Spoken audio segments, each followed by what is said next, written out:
Anything else for Bob? It was good visiting with you. I'm sure you had a good time. Let's do this more often. Thank Appreciate you. the input. Thank you. Have a good night. Thanks. Thanks, Bob.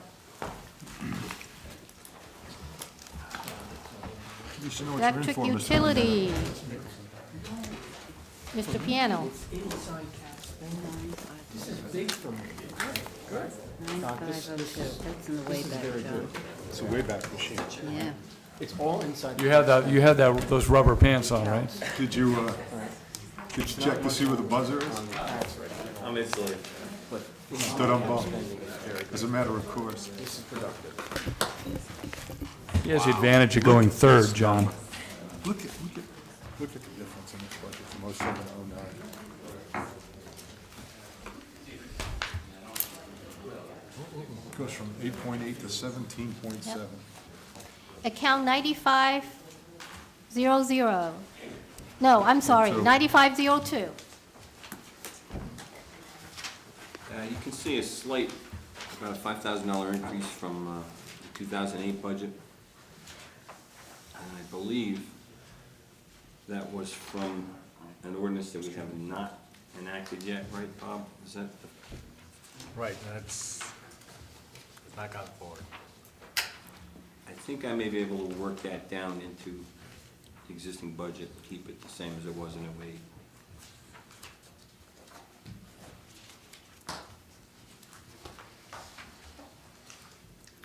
Would you like to start at 212? It's the maintenance of our equipment, repair of hydraulic tools, dielectric testing and certification of all of our bucket trucks, and other safety equipment, maintenance of radios, and any switch or transformer that may be questionable. We need to bring special people to test those, and all the rubber gloves and rubber gear that the men use to protect themselves. That all falls under 212. Are these people you're bringing in from the outside, or are they your own people that are doing the inspection? What does this cost? Is it a personnel cost? It's a service that's performed. Each one of these pieces of, I don't know if you're familiar with, if you've ever seen the orange hoses that the linemen use when they're working on the lines. Each one of those hoses, each pair of rubber gloves needs to be dielectrically tested. Who does the testing? There's various firms, Burlington Safety is one that Okay, does so it. you're hiring outside Right, people they to come. do this, and that's what this number They reflects? pick up a load of rubber goods, they test them, they bring it back, they're certified safe to use. Okay. And the same thing with the dielectric safety of the bucket trucks, the insulated portions of the bucket trucks, the fiberglass needs to be tested for dielectric strength.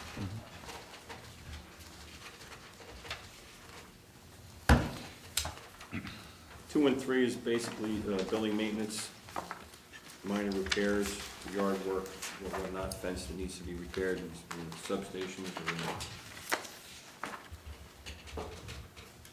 What explains the increase from 4,300 to 5,500? There's a substantial amount of barbed wire that needs to be repaired at Kings Road substation. And I was hoping to address that this year.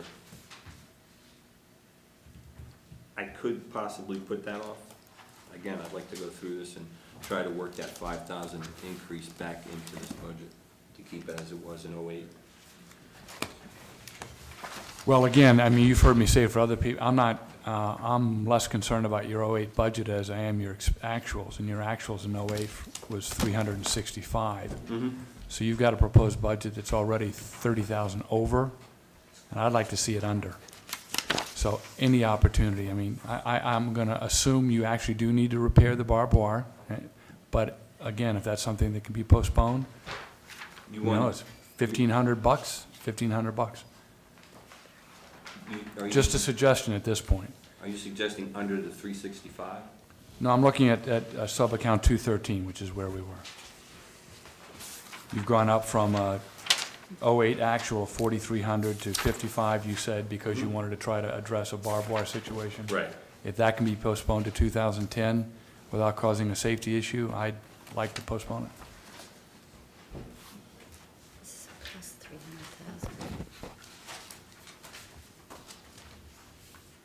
2 and 4 is, built into that is if we need to bring in outside line crews in the event of a major ice storm or tornado or things of that nature. A hurricane, I should say, not a tornado. We're not in You never know, Kansas you never anymore. know. You never know, Global right? We have earthquakes. What's next, right? Locusts. And also within that 2 and 4 is the line clearances performed annually.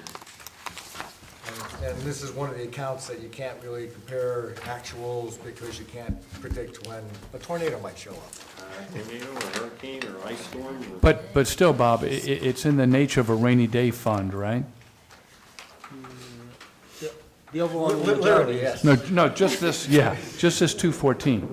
Yeah. And if that's correct, why not budget for, as opposed to almost 74, why not budget for, give yourself a little wiggle room, make it 70? Well, there's an annual contract with Nelson at a dollar value. Do you know what that is? And Mike? this is, it is a 2-year contract, so we will be paying them again this year. I believe it was 67,000. I don't have that number. There's a base figure with an annual line clearing pruning, which is a driven number, and then there's an incremental number based on unanticipated events, such as the windstorm we had last week, where we had to do a lot of line clearance and trees and. We were able to secure them for a 2-year contract at the same rate, so that was one benefit Well, was last year, 2008, the first year of. of that 2-year contract? Yes. Well, and then, did you spend 68,000 on the first year of that 2-year contract?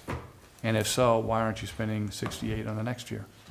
The 68 was not at all on the contract, though. That was contract plus emergency, right? Right. I'm just suggesting if the emergencies, again, it's a flexible fund. Obviously, you need it there, but for budgeting purposes, why can't we bring it down to 70 as opposed to 74? Well, maybe I can add a little bit, Marilyn poked up here. The annual contract is $66,755.20 a year, and the hourly rate for anything over and above that for a call-out is $117.42 an hour. And so I'm assuming the billables related to the, in excess of that contract, depending on events, where they responded on an emergent basis.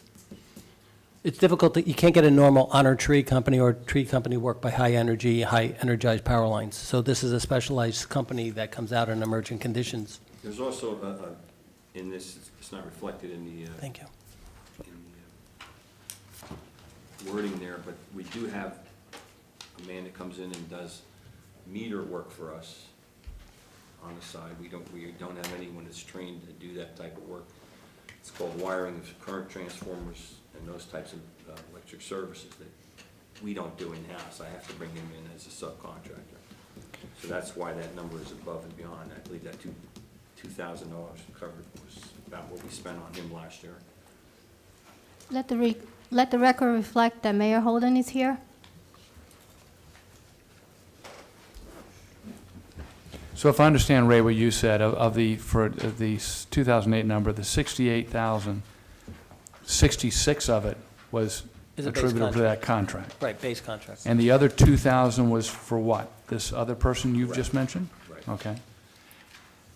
Okay, so why an additional 5 for 2009? What's being built into that? That's for if I have to bring outside line crews in case of emergency. Why didn't you build that extra 5 into 2008?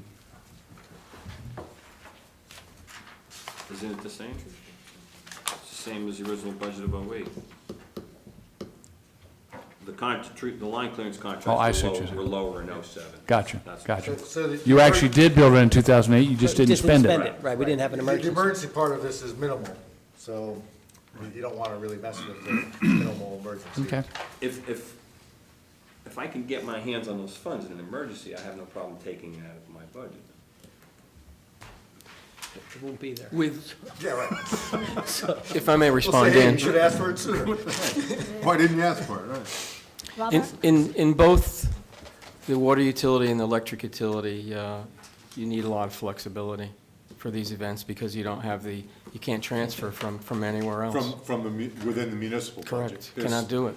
They're semi-autonomous, however you want to Yes, define it. you'll see Well, that's a good you'll point. see all that with my budgets as well, here.